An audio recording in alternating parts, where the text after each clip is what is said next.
With the announcement of the new offensive coordinator and offensive line coach, the Huskers have nearly finished with the offensive refresh. So how's it shaping up? Hi, I'm Muller, and this is episode 25 of the Cobsmacked Podcast. This is a Nebraska Football podcast where we cover the Husker season and team news as it progresses throughout the year. If you enjoy the content, please consider leaving a like and following wherever it is you're listening.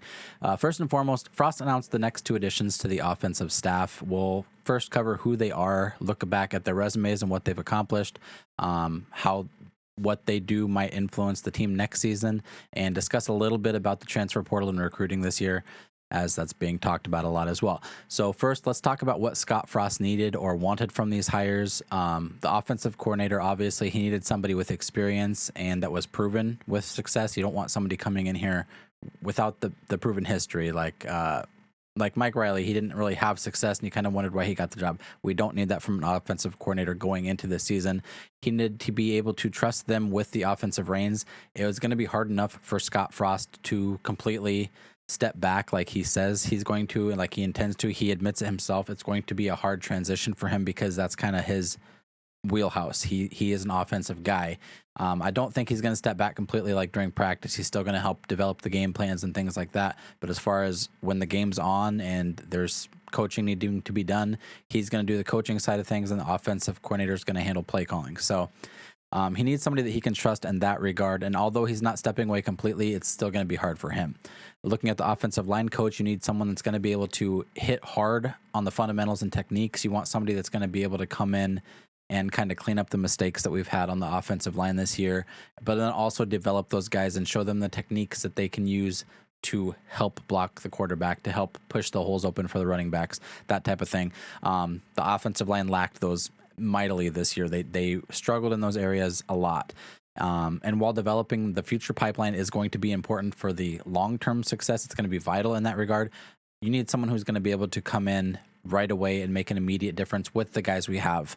Hopefully you can bring some guys in that you can mold a little bit quicker as well. But the guys we have, Corcoran and Ben Hart, should be guys that are able to do their job more effectively than they did, which was not at all last year. So hopefully you have some guy that can come in here and kind of figure out what it is that's holding them back and then help them go a little further.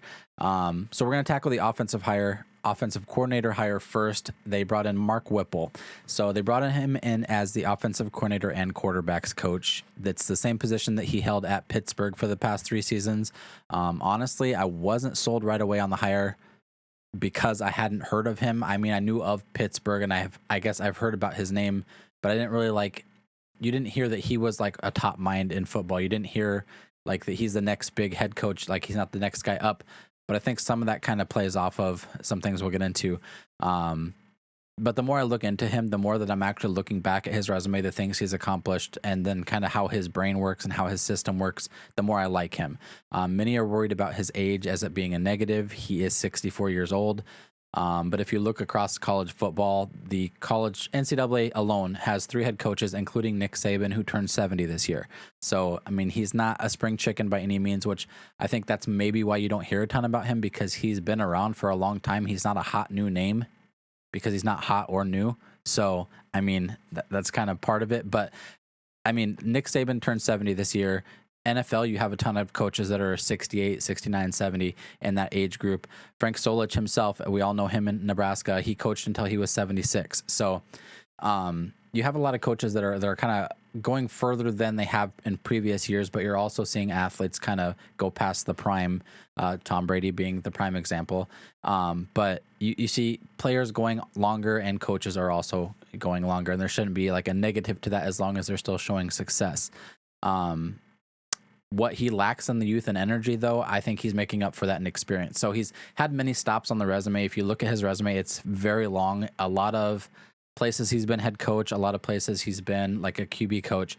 I only seen 1 year that he wasn't one of those two things. He was either always a quarterbacks coach, offensive coordinator, or head coach. He was a wide receiver coach for like in 1983 for 1 season, and then he went right back to being a quarterbacks coach. So he's had many stops, but he has nearly 4 decades of coaching experience.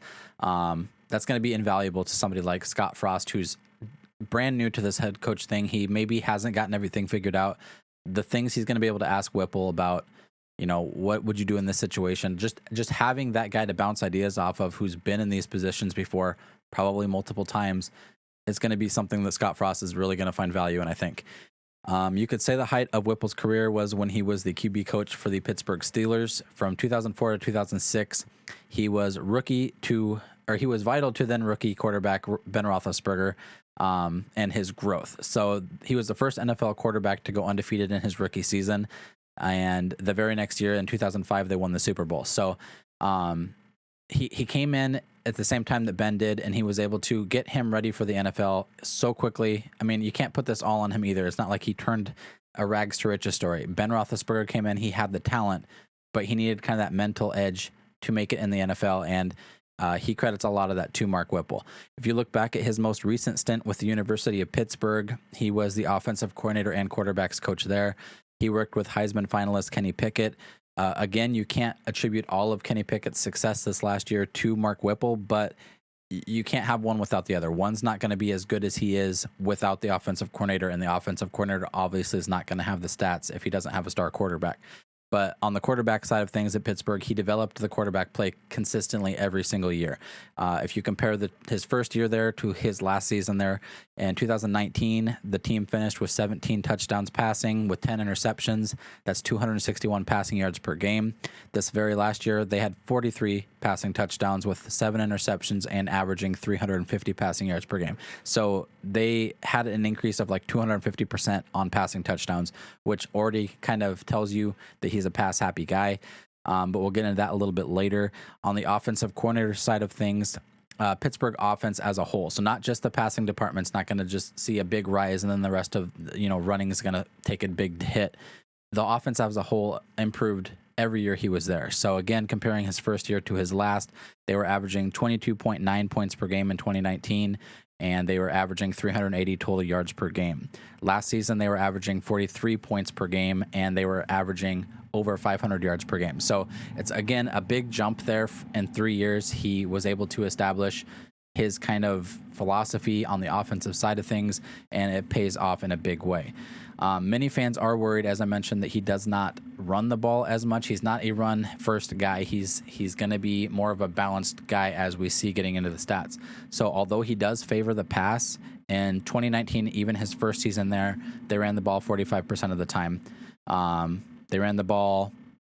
They were averaging 118 rushing yards per game. That's 3.5 average yards per carry with 11 touchdowns. Last year, they had run the ball 47% of the time, so they ran it more. They were averaging 150 yards rushing per game. They were also averaging 4.1 yards per carry, and that's with 25 touchdowns on the ground. So they've seen an improvement all over the place on offense. It wasn't just a pass improvement. There was also improvement on the running ground game. Compare that to 2018 when Pittsburgh was only a rushing team. They ran the ball 62% of the time for 228 rushing yards per game. They were averaging 5.6 yards on the ground with 30 touchdowns on the ground as well, but they were one-dimensional. They weren't able to go into games. If they were getting shut down on the run game, they were done. They had no other options there. They had more rushing success, but they were one-dimensional. They went 7-7, which, I mean, Nebraska fans would take 7-7 all day, every day currently. But they were more balanced under Mark Whipple when he was there. They were also more efficient. So last season, they ended their season with 70% of their red zone trips ended in touchdowns, not just field goals. I think it goes up significantly from there if you include the field goals that they had, but 70% of their red zone trips, which we struggled with a lot this year. We'd get into the red zone, but we weren't able to punch it in. And then if we had to kick a field goal, God forbid, we would probably miss it. So most of their trips to the end zone, they were coming away with touchdowns. And then again, it wasn't all passing. In the red zone touchdowns that they scored 47 touchdowns in the end zone. 23 of those were rushing and 24 of those were passing. So it was almost exactly 50-50. It's not like he's going to be in the red zone throwing interceptions or touchdowns. It's not like one or the other. He can still run the ball. And this kind of all plays off of the philosophy of if you can pass it, you can run it, but you cannot pass it without running it first. So they kind of feed off of each other. If one's going to be successful, the other one can be successful as well. You can't do one and not the other. As we've seen, if you look at the Ohio State game this year when they played Michigan, the weather was terrible. The passing game was gone for them, and they weren't able to run it against Michigan. So you have to be able to do both. Ohio State, I mean, they have the talent to do so, but they weren't prepared to do so. So the stats look great, as I mentioned, though. So the stats increased every year he was there. They did better every year he was there. And it looked like the offense continued to grow, but how well will that translate when he comes to the Big Ten? So the Big Ten is a much different animal than the ACC.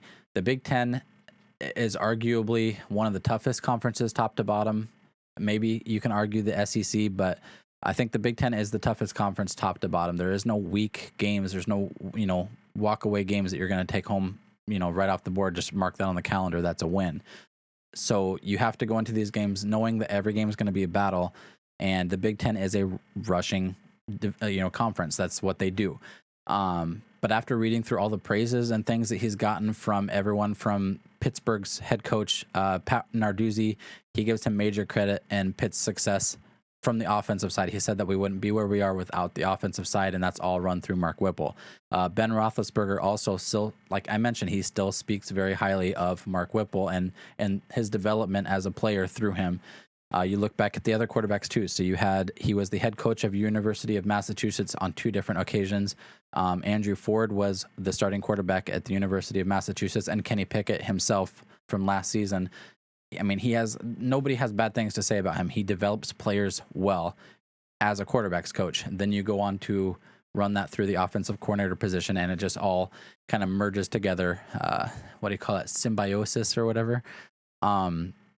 As I mentioned, Roethlisberger, he mentioned that the best coaching that Whipple does is between practice and quarterbacks meeting. It's not on the field.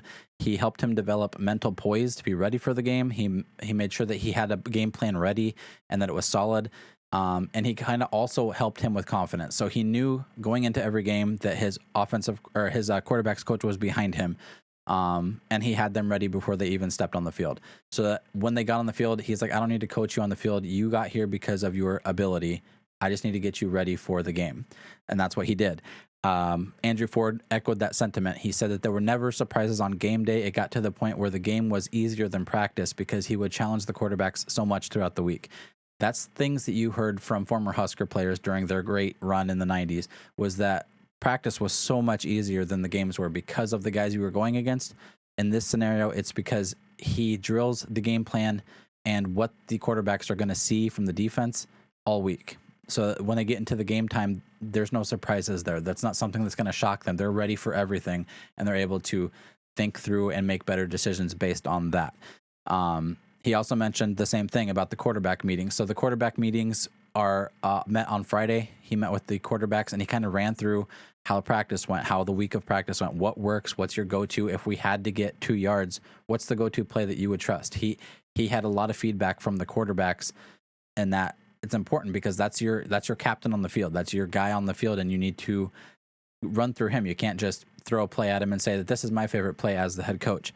And now as the offensive coordinator here, you can't just assume that what you thought looked good felt good to the quarterback and that he felt confident running. So he said it's not just a system. He identifies strengths and builds offenses around that. So he mentioned that when they had big tight ends, that he would utilize that. And when they have a star wide receiver, he would use that too. He listens to the player feedback back, just not even just the quarterback. He listens to the running back, to the tight ends, to the wide receivers. He figures out what's utilized poorly, and then he finds ways to utilize them better. It's not like he has a very rigid philosophy and that he forces that philosophy onto the team. He kind of molds his game plan around what his players are capable of. And I really like that. Those comments that from the head coaches to the quarterbacks that he's worked with to the offenses in general that he's worked with, those comments are ultimately what sold me on Mark Whipple for the hire.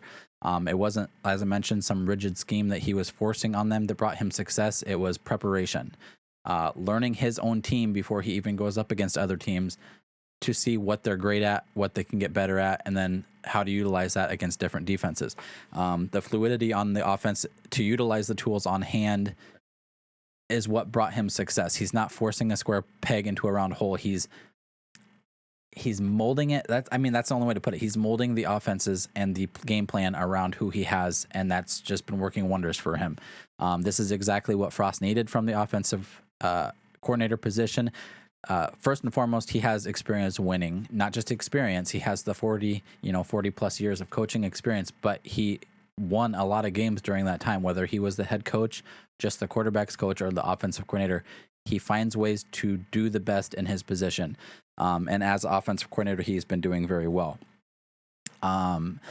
It's also, as I mentioned, next year is a prove-it year for Frost, so they need to have that immediate success, knowing that he's coming off of a year where Pitt won the ACC championship. They did that this year. They were like number 3 in total offense on the year in college football as well. So it's coming off of a year of immense success, and it's going into a year where Scott Frost needs to see some of that.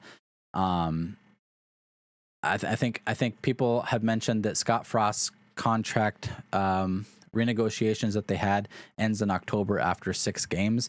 So if we don't see improvement in 6 games, there's a chance that Scott Frost gets let go in the middle of the year. I don't see that happening, just given the kind of brotherhood that Nebraska has between Trev Alberts and Scott Frost, but it's still on the table there. But his ability to merge philosophies with Frost and identify the weapons that we already have on staff, as well as identifying what positions we could probably bring guys into, is important as well. I don't think that Whipple was a long-term hire for Frost. I do think he was the right hire for right now because he's not a long-term hire. So he is 64 years old. Retirement's just around the corner there. Assuming that we're able to come out of next season and we're able to right the ship and we're able to find some success next season, Frost can pull a lot of knowledge from Whipple. He can learn a lot of things, both as what works offensively as well as just what should I be doing as a head coach, what positions and how should I be utilizing my time effectively. I think that he's going to learn a lot more from Whipple than the other way around. And let's not forget, don't forget that Scott Frost he's brand new to this. He's new to head coaching, especially in the Big Ten. And we've seen him struggle with that. Obviously, we've seen him the first 2 years. He thought he was going to bring that Oregon offense in and it was going to work in the Big Ten, and it just didn't. And he's had to pivot from that, and he's still struggling to find ways to win. We've talked about this in the past as well, but he's still learning, and he's going to learn a lot of things from Mark Whipple. And I think the fact that Mark Whipple isn't going to be here, 10 years down the road, that'll lead Frost to be able to step back into that offensive role once he gets the head coaching thing down. I can't really get overhyped with the whole hire, though. I see a lot of positives when you look back at his resume, when you look back at the success that he has had and the different stops that he's had. It's easy to get overhyped, but I'm still having the, let me step back. Let me see how well the offense is able to solidify over the offseason. Let's see who's leaving, who's staying, who we're able to bring in for one. But let's just wait and see. Another Cowboy to add to the rodeo is Donovan Raiola. So he's hired as the offensive line coach. His resume is a lot shorter than Whipple. It won't take very long. He is only 38 years old as opposed to Whipple, who is 64. He spent the last 3 seasons with the Chicago Bears as the assistant offensive line coach, and he never has held a full-time position at the college level. So a lot of people are knocking him for that lack of experience. They're asking, why did we bring in a guy who has no experience at the college level with recruiting, with developing college-age kids? And everyone needs to start somewhere. And he's had assistant. He was a grad assistant at Notre Dame, and he's had different stops. He's just never held a full-time position somewhere, and everyone has to start somewhere, as I mentioned. So he actually got the job over Notre Dame offensive line coach Jeff Quinn. So Frost interviewed both of those guys, and there has to be something that Frost liked to hear from Donovan Raiola in that interview process, that he chose him over someone with experience in that position. So, obviously there's a family tie with the Husker great Dominic Raiola. He played center for Nebraska, but Donovan himself played center at Wisconsin, and that's a Big Ten team. So he's coming in with knowing what it's going to take to win and be successful in the Big Ten, especially coming from Wisconsin, who is known for their offensive line. So the difference, even the family ties are fine and all, but I think the difference really more likely comes from the comments from the Bears roster, from players that he's had interactions with, and the former coach. So starting with the center from the Bears, Sam Mustipher, he made comments that he might not be the most flashy hire. I'm sure we could have gone out and found somebody else with a bigger name, more experience, more, a longer resume. But he said the offensive line here is going to be lucky to have Donovan. So maybe more importantly to Frost comes from another coach. So coach to coach, comments from former Bears and Notre Dame offensive line coach Harry Highstand. He said that Raiola has a high level of schematic knowledge, which is important, but he also emphasizes the fundamentals and fire needed to get the offensive line going. He also teaches in a way that allows linemen to learn quickly. So that right there is key as well. It sounds like Frost has found a diamond in the rough with the younger Raiola. Obviously, we're still in wait-and-see mode. But as we mentioned in the Whipple hire, there's a quick turnaround that's needed here and the ability to teach kids quickly how to, get these fundamentals down, how to get the techniques down, that type of thing. And then also just to motivate them to play hard. He's a tough guy. You've been hearing that from a lot of players that played against him during his run in the NFL, during his college days. He's a tough guy. He's not going to expect anything less from the guys that he's trying to, develop. The talk to fundamentals is really well received by me because I kind of ragged on the offensive line all season because I truly believe that the offense dies. They live or die by the offensive line.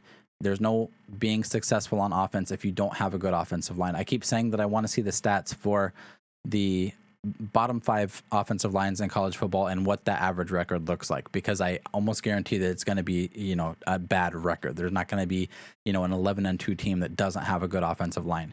You can't run the ball if you don't have guys blocking for you. You can't pass the ball if you don't have time to pass.